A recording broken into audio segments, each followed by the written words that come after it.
Students, आज हम अपना चैप्टर नंबर 6 स्टार्ट करेंगे। The name of the chapter his lines and angles. इस चैप्टर में जो बेसिक टर्म्स और डेफिनेशंस यूज होनी है, सबसे पहले हम वो डिस्कस कर लेते हैं। Line segment. लाइन सेगमेंट एक लाइन का पार्ट होता है जिसके टू एंड पॉइंट्स होते हैं। A part of line with two and points is called a line segment. Suppose this is line.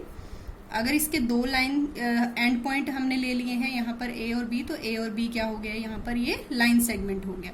Line segment को रिप्रेजेंट करने के लिए हम ए बी बार यूज करेंगे। रे। A part of line with one and point is called a रे। Line का एक पार्ट जिसका सिर्फ एक ही एंड पॉइंट हो, उसे हम क्या बोलेंगे, रे। रे को रिप्रेजेंट करने के लिए सपोज ये ए बी है, ए बी रे, ये यूज करते हैं हम, और लाइन सेगमेंट के लिए ये। लेकिन इस चैप्टर में हम दोनों के लिए सेम ही यूज करेंगे, A B. Collinear and non collinear points. Co means common, linear means एक ही लाइन पे।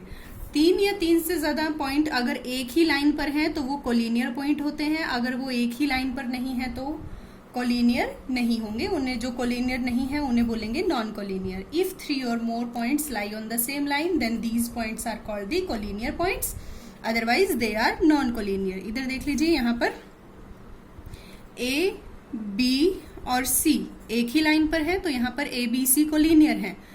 अगर मैं ये ले लूं केस, ये ए बी और सी यहाँ पर, तो यहाँ पर ए बी सी कोलिनियर नहीं है। Next, angle. When two rays originate from the same end point, then the angle is formed.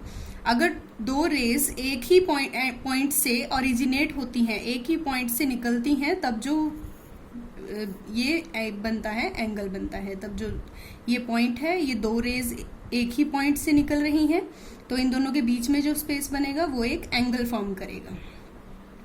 The rays making an angle are called the arms. ये जो रेज हैं, ये वाली और ये वाली, ये जो होंगी इस एंगल की क्या होंगी, आर्म्स।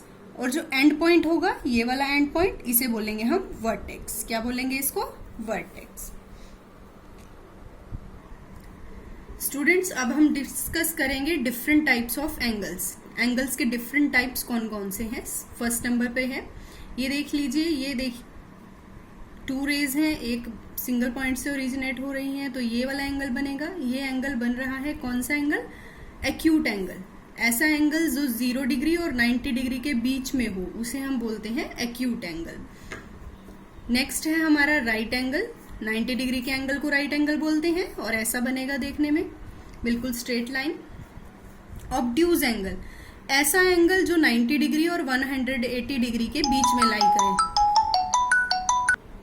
जो 90 डिग्री और 180 के बीच में लाई करे, उसे बोलते हैं हम ऑब्ट्यूज एंगल। ये देखिए, यहाँ पर अगर स्ट्रेट लाइन बना दूं मैं ऊपर, तो यहाँ पे 90 डिग्री बन जाएगा इतना।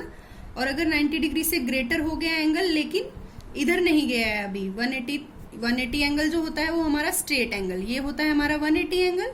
ये देखिए, ये 90 डिग्री से तो ग्रेटर है इधर, लेकिन 180 पर नहीं पहुंचा है, तो ये है हमारा ऑब्ट्यूज एंगल। जैसे ही 180 पर मीट करेगा तो ये होगा हमारा स्ट्रेट एंगल। नेक्स्ट है रिफ्लेक्स एंगल। अभी यहां से यहां तक हमने पढ़ा था, ये कौन सा था हमारा, एक्यूट एंगल। लेकिन अगर मैं इस साइड के एंगल की बात करूं, तो ये देखिए, ये किसके बीच में लाई कर रहा है, 180 और 360 डिग्री के बीच में, तो ये होगा हमारा रिफ्लेक्स एंगल। नेक्स्ट है complementary angles. Complementary angles, two angles whose sum is 90 degree. ऐसे दो एंगल जिनका सम कौन सा हो, कितना हो, 90 डिग्री हो, वो होगा हमारा complementary angle. Next supplementary angle, दो एंगल्स जिनका सम कितना हो, 180 डिग्री हो, वो होंगे हमारे सप्लीमेंट्री एंगल्स। अब हम पढ़ेंगे एडजेसेंट एंगल्स।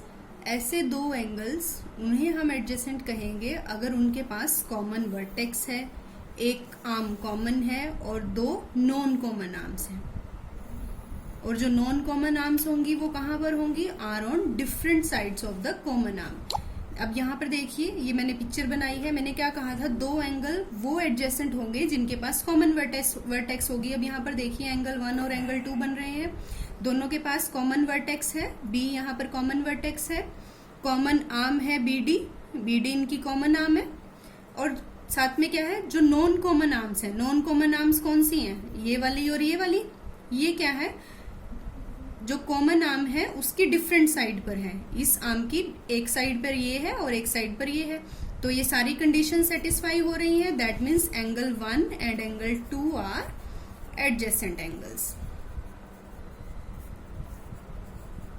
क्या क्या कंडीशन है, कॉमन वर्टेक्स होनी चाहिए, कॉमन आर्म होनी चाहिए, और जो नॉन कॉमन आर्म्स हैं वो कॉमन आर्म की डिफरेंट साइड्स पर होनी चाहिए। नेक्स्ट है हमारा linear pair of angles. Linear pair of angles कब बनेगा हमारा, जो अगर नॉन कॉमन आर्म्स एक लाइन फॉर्म करें, if non common arms form a line then adjacent angles are called the linear pair of angles. Adjacent angle हो, सबसे पहले तो एडजेसेंट एंगल की प्रॉपर्टी सेटिस्फाई करें, एडजेसेंट एंगल की प्रॉपर्टी सेटिस्फाई करने के साथ ही अगर नॉन कॉमन आर्म्स क्या करें, एक लाइन बनाएं, तब ये जो पेयर बनेंगे, ये जो एडजेसेंट एंगल बनेंगे वो हमारे क्या होंगे, लीनियर पेयर ऑफ एंगल्स होंगे। अब यहाँ पर देखिए, सबसे पहले हम देखते हैं इस पिक्चर में क्या एडजेसेंट एंगल बन रहे हैं, ये इनकी देखिए कॉमन वर्टेक्स है बी, दोनों ही एंगल की, एंगल 1 और एंगल 2 की दोनों की कॉमन आर्म है बीडी, और नॉन कॉमन आर्म है ए बी और बी सी, और जो नॉन कॉमन आर्म है वो बीडी की डिफरेंट साइड्स पर है, तो दैट मीन्स ये एडजेसेंट एंगल की तो कंडीशन सेटिस्फाई कर रहे हैं। यहाँ से हमें पता चल गया कि एंगल 1 और 2 एडजेसेंट है, एंगल 1 और 2 एडजेसेंट है। साथ में हमने अभी पढ़ा क्या कि लीनियर पेयर कौन से होंगे, अगर एडजेसेंट एंगल की non common arms, non common arms यहाँ पर कौन सी है, ए बी और बी सी, अगर ये क्या करें, एक लाइन फॉर्म करें, ये देखिए यहाँ पर AC एक स्ट्रेट लाइन फॉर्म कर रही है, दैट मीन्स एंगल 1 और 2 कौन से हैं हमारे, लीनियर पेयर ऑफ एंगल्स हैं। अब चलते हैं वर्टिकली अपोजिट एंगल्स पर। वर्टिकली अपोजिट एंगल, अगर 2 लाइंस इंटरसेक्ट करती हैं एक दूसरे को, तो जो ये एंगल है, एंगल AOD, ये वाला एंगल, और एंगल BOC, ये वर्टिकली अपोजिट है। साथ में ये एक पेयर ये है और एक पेयर ये आएगा, एंगल AOC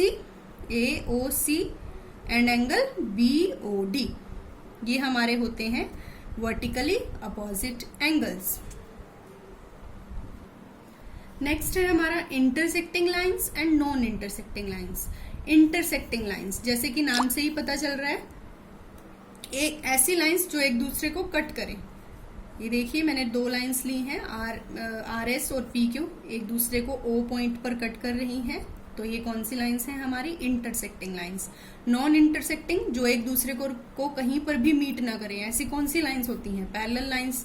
तो ये वाली लाइंस देखिए, आप इनको कितना भी एक्सटेंड कर दें, ये कहीं पर भी मीट नहीं करेंगी, तो ये है हमारी नॉन इंटरसेक्टिंग या फिर पैरेलल लाइंस। अब चलते हैं हमारे एग्जाम 6.1 पर। ये एग्जाम क्या कहता है, इफ अ रे स्टैंड्स ऑन अ लाइन, अगर कोई रे एक लाइन पर स्टैंड करती है, then the sum of 2 adjacent angle so formed is 180 degree. वो कह रहे हैं कि अगर एक रे एक लाइन पर स्टैंड करती है, ये लाइन है, एक रे आ गई इसके ऊपर, स्टैंड कर रही है इस लाइन के ऊपर, वो कह रहे हैं कि then the sum of 2 adjacent angle, तो यहाँ पर देखिए एडजेसेंट एंगल बनेंगे, एंगल 1 और 2। वो कह रहे हैं कि अगर ये जो भी एडजेसेंट एंगल बने हैं, इनका सम क्या होगा, 180 डिग्री होगा। बेसिकली ये क्या कह रहा है, एंगल 1 + 2 = 180 डिग्री। नेक्स्ट आ जाते हैं हमारे एग्जाम 6.2 पर। If the sum of 2 adjacent angles is 180 degree, अगर 2 एडजेसेंट एंगल का सम 180 डिग्री है। अब इसमें उल्टी कंडीशन दे रखी है इस एग्जाम की, वो कह रहे हैं कि अगर ऐसा है तो जो नॉन कॉमन आर्म्स हैं वो लाइन फॉर्म करेंगे, ये नॉन कॉमन आर्म्स है ना, वो कह रहे हैं कि अगर ये कंडीशन है तो ये लाइन बनेगी पूरी, ये 2 नॉन कॉमन आर्म्स थी ना, एक आर्म ये और एक आर्म ये, अगर ये कंडीशन है तो ये एक लाइन होगी।